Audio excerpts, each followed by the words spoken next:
The studio froze. Not the kind of pause you get during a commercial break. Not the awkward silence after a joke falls flat. This was different. Julia Roberts mid-sentence stopped talking. Her eyes locked onto someone in the audience. Her hand slowly rose, pointing. Jimmy Fallon's smile vanished. The Roots stopped playing. 300 people held their breath. And in that moment, everything changed. It was supposed to be just another Tuesday night at Studio 6B in Rockefeller Center. Another episode of The Tonight Show. Another A-list celebrity promoting another movie. But what happened that night would become the most watched, most shared, most talked about moment in late-night television history. Not because of a viral game or a surprise performance, but because of an elderly man sitting in row 7 wearing a gray cardigan who hadn't been invited, hadn't bought a ticket, and had no business being there at all. This is the story of how a Hollywood icon stopped an interview cold, how a talk show host learned what leadership really means, and how one man's presence reminded everyone watching that some things matter more than entertainment. The night started exactly as planned until it didn't.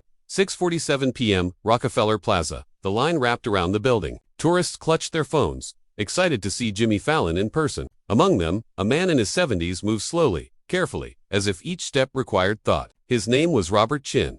He wore a gray cardigan over a white shirt. His hands trembled slightly. Not from cold, from something else entirely. The ticket coordinator barely glanced at his papers. "Welcome to The Tonight Show, sir. You're in Section B, row 7. Robert nodded, said nothing, and shuffled toward the studio entrance. He'd been planning this moment for 3 months. Ever since the diagnosis. Ever since the doctor said 6 months, maybe less. Ever since he realized there was one person he needed to see before the end. Inside Studio 6B, the energy was electric. The Roots ran through their opening number. Producers shouted last-minute notes into headsets. Jimmy Fallon paced backstage, reviewing his monologue cards, his signature energy barely contained. Tonight's guest was Julia Roberts, America's sweetheart, box office royalty. The kind of guest who made even a seasoned host nervous. 5 minutes to air, a producer called out. Jimmy adjusted his tie, took a deep breath, and stepped toward the curtain. He had no idea that in exactly 43 minutes he would make a decision that would define his entire career. A decision that had nothing to do with comedy, ratings, or celebrity.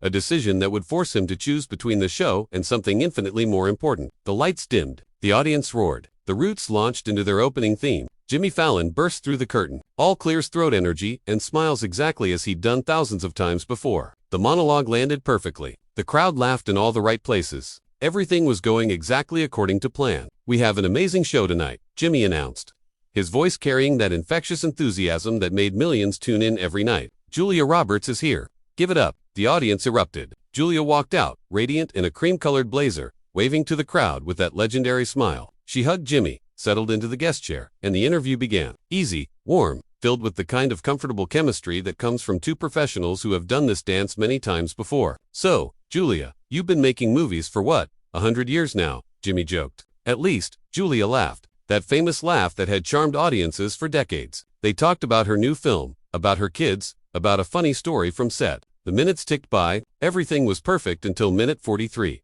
Until Julia's eyes drifted from Jimmy's face to somewhere over his shoulder. Until her smile slowly faded. Until her hand rose, pointing toward the audience. "Jimmy," she said softly, her voice suddenly different. Not the movie star voice, something else. Something raw. "Jimmy, stop." Jimmy Fallon stopped mid-laugh. The entire studio froze for a moment. Nobody moved. Jimmy's smile hung on his face like a mask he'd forgotten to take off. He looked at Julia, then followed her gaze, toward the audience. What is it?" Julia stood up. Not the way celebrities stand during talk shows with careful rehearsed movements. She stood the way people stand when something matters. Her hand was still pointing. Her eyes were filling with tears. "That man," she whispered. But in the dead silence of the studio, everyone heard her. In the gray cardigan, row 7, 300 heads turned as one. The cameras swiveled, and there, in row 7, sat Robert Chin. He wasn't moving, wasn't waving, just sitting there, tears streaming down his face, looking at Julia Roberts with an expression that contained everything: love, gratitude, desperation, goodbye. Jimmy's producer was in his ear immediately. "Keep going, Jimmy. Get her back on track. We're live." But Jimmy wasn't listening to his producer. He was watching Julia's face. He'd interviewed thousands of people. He knew fake emotion from real. This was real. This was something that mattered. "Julia," he said gently, "do you know that man? Subscribe and leave a comment because the most powerful part of this story is still ahead." Julia turned to Jimmy, and when she spoke, her voice cracked. "That's Robert Chin. He was my father's nurse. 23 years ago, when my father was dying, Robert took care of him. Not just medically, he stayed with him, talked to him, read to him, held his hand when I couldn't be there. My father died in Robert's arms, and Robert whispered to him that he wasn't alone, that he was loved, that it was okay to go. The studio was silent, not the awkward silence of a joke gone wrong. The profound silence of 300 people realizing they were witnessing something sacred. I haven't seen him since, Julia continued, wiping her eyes. I tried to find him, to thank him, to tell him what he meant to my family, but he moved, changed hospitals. I never got to say thank you. Jimmy Fallon made a decision in that moment, the kind of decision that doesn't come from a producer's notes or a script, the kind that comes from being human first and an entertainer second.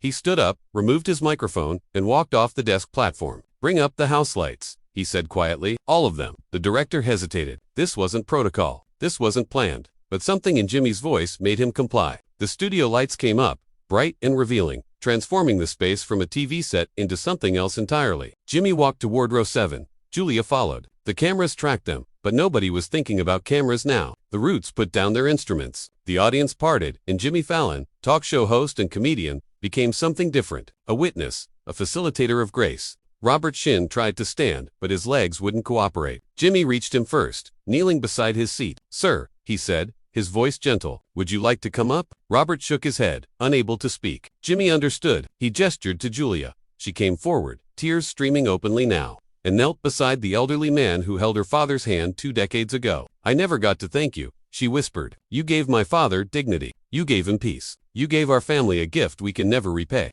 Behind the scenes, Jimmy made a decision that defied every producer's expectation. Robert finally spoke, his voice barely audible. Your father told me about you every day. He was so proud. He showed me pictures. He said you had the biggest heart of anyone he'd ever known. And he made me promise something. Julia leaned closer. What? He made me promise that if I ever got the chance, I'd tell you that you made his life worth living. That every moment he spent as your father was the greatest gift he'd ever received. He wanted you to know that Julia Broken, not the pretty crying of movies. Real crying. The kind that comes from 23 years of carrying unspoken gratitude and unhealed grief. She put her arms around Robert, this fragile man in a gray cardigan, and held him while 300 people watched in absolute silence. Jimmy stood there, and for the first time in his career, he didn't know what to do. He wasn't the host anymore. He was just a man watching something profound unfold. His eyes met his producers in the booth. The producer was making frantic wrap-it-up gestures. They were way over time. Commercials were backing up. The network was losing money by the second. Jimmy looked back at Julia and Robert. Then he did something that would cost the network approximately $47,000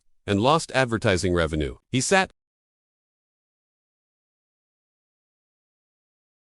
down right there on the studio floor, and he waited. The Roots drummer, Questlove, quietly began playing something soft on his kit. Just a gentle rhythm. The other band members joined, creating a soundscape that wasn't music exactly. It was space. It was grace. It was recognition that this moment needed to breathe. Julia finally pulled back, still holding Robert's hands. Why are you here tonight? She asked. How did you find me? Robert smiled, that sad smile of someone who knows their time is limited. I have cancer. Stage 4. The doctors say maybe 3 months. I've been following your career all these years. I always wanted to tell you what your father said, but I never knew how. Then I saw you were going to be on The Tonight Show, and I thought maybe this was my last chance. So, I came. But this is the moment no one in the studio, and no one watching at home, ever saw coming. Jimmy Fallon reached into his jacket pocket. He pulled out a small notebook, the one he used to jot down ideas during rehearsals. He tore out a page and handed it to Robert. Sir, write down your number, your address, everything. Robert looked confused. What? Because Julia is going to need it. Because we're all going to need it, because you're not doing this alone.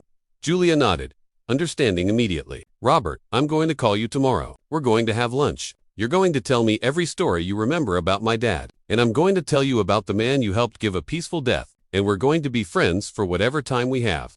Robert's hands shook as he wrote. When he finished, Jimmy helped him to his feet. The audience, collectively sensing that something significant had shifted, began to stand. Not to applaud, just to stand, to witness, to honor. Jimmy turned to the cameras, his face different than it had been at the start of the show. Older somehow, more real. We're going to take a commercial break, and then we're going to come back and we're going to talk about this because this matters more than anything else we could possibly do tonight. During the commercial break, chaos erupted backstage. Producers were panicking. The schedule was destroyed. Legal was worried about liability, but Jimmy was calm. He'd found something in that moment that he'd been searching for his entire career without knowing it. Purpose beyond entertainment. Connection beyond performance. When they came back from commercial, Jimmy didn't return to his desk. He brought 2 chairs onto the open floor. He invited Julia and Robert to sit with him, and for the remaining 12 minutes of the show, they talked, not as celebrities and audience, as humans sharing space and story. Robert told them about his years as a nurse, about the patients he'd held, the families he'd comforted, the deaths he'd witnessed, and the grace he'd seen in people's final moments. Julia talked about her father, about the guilt of being on location when he died,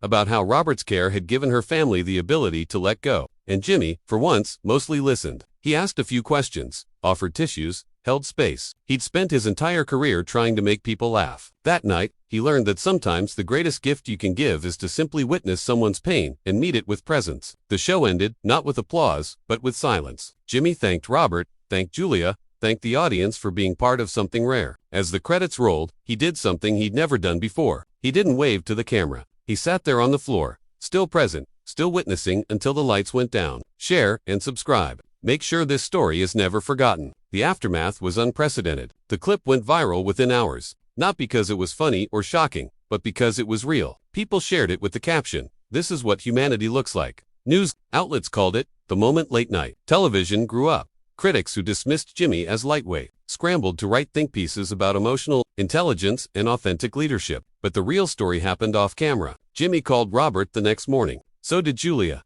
They didn't just promise to stay in touch. They did. Julia visited Robert every week. They brought their families. They looked at old photos. They talked about life and death and everything in between. Robert Chin passed away 4 months later. Not alone, not afraid, surrounded by people who loved him. At his funeral, Julia Roberts gave the eulogy. Jimmy Fallon was there, sitting quietly in the back row. On Jimmy's desk at The Tonight Show, there's a gray cardigan folded carefully in a frame. A gift from Robert's family. A reminder that sometimes the most important moment isn't the funniest one. Sometimes leadership means stopping the show. Sometimes humanity matters more than the script. And every night before he walks through that curtain, Jimmy Fallon touches that frame. A small ritual. A quiet promise to remember that behind every face in the audience, there's a story. And some stories deserve to be heard.